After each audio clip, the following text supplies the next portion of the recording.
So I'm joined here by Simon Herring, who is the tournament organizer of the Zimbabwe Junior Open Golf Tournament, which is happening here at Bordeaux Brook Golf Estate. Simon, very good morning to you. This is the third edition of this tournament, and what can you say about how things are happening in this third edition?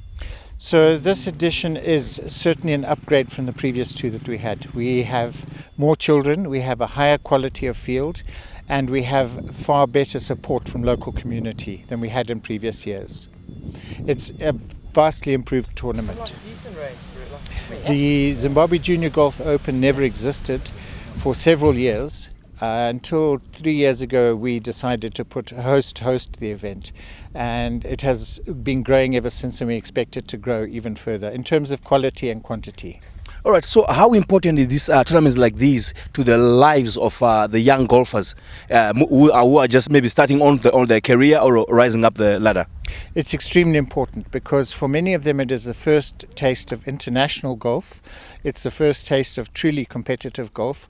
On the course today we have 5 rules officials.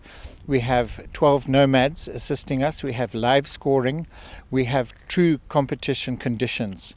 The course is set up for true competition, and we have prepared for the last 3 months for these 3 days.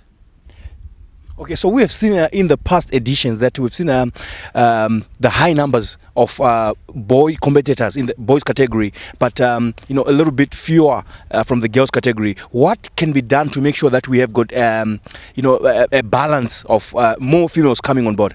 So this sort of a tournament is dictated by quality of golf. And the only way that people are going to be able to enter is to be coached and to be trained. And so we therefore have to focus more energy and time on developing girl golf. The boys naturally tend to gravitate towards sport.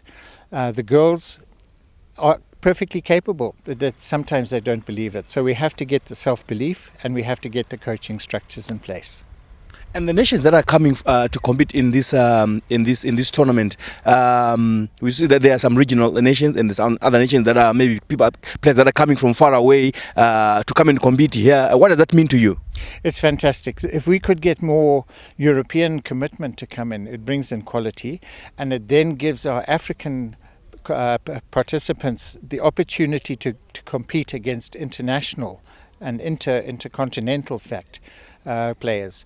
So we have participants in this tournament who are resident here, representing home nations such as China and France, and they're resident in Zimbabwe, but they are nationals of that country.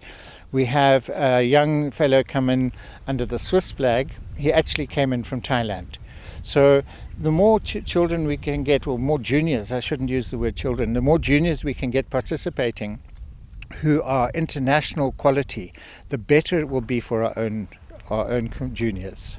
Some of the players that are coming out of this tournament, do we know of any who have maybe passed through the hands of this tournament and gone out there and play competitive golf that you can maybe just remember off the top of your head? Yes, certainly. Ivan Versteer won the first edition in 2022. As part of the Junior Open conditions, the winner gets an automatic entry into the National Open, which is the Zimbabwe Golf Open, and he came first in the amateur category last year. So the junior who won last year, Devon Valentine, will be playing in 1 month's time in the Zimbabwe Golf Open as well, and we hope that he will win the amateur title again. Wonderful. So what will be your message, Simon, to the sponsor of this tournament and maybe to more other corporates out there for these good gestures that we sing each and every year, like First Capital is coming on board and giving these young an opportunity? So what will be your message first to the sponsor, and then your message as well to other corporates out there? So first of all, to First Capital Bank, a massive thank you. Golf Zimbabwe and the Brook would not be able to host this tournament without First Capital. Their commitment to the sport, their commitment to juniors is exemplary, and we hope that they derive benefit from it. As far as other corporates are concerned, there is a massive opportunity within golf for branding, sponsorship and support.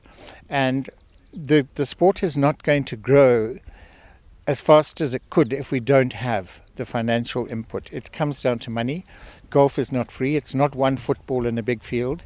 It's one player with 14 clubs. So it's a lot of investment in an individual as opposed to as a group.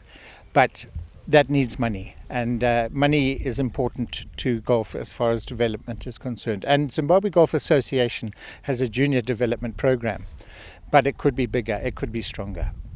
Thank you. But very lastly, before I let you go, would you just want to give me a brief overview of this place here? It's a very beautiful. I'm seeing the greens are so marvelous, and this estate.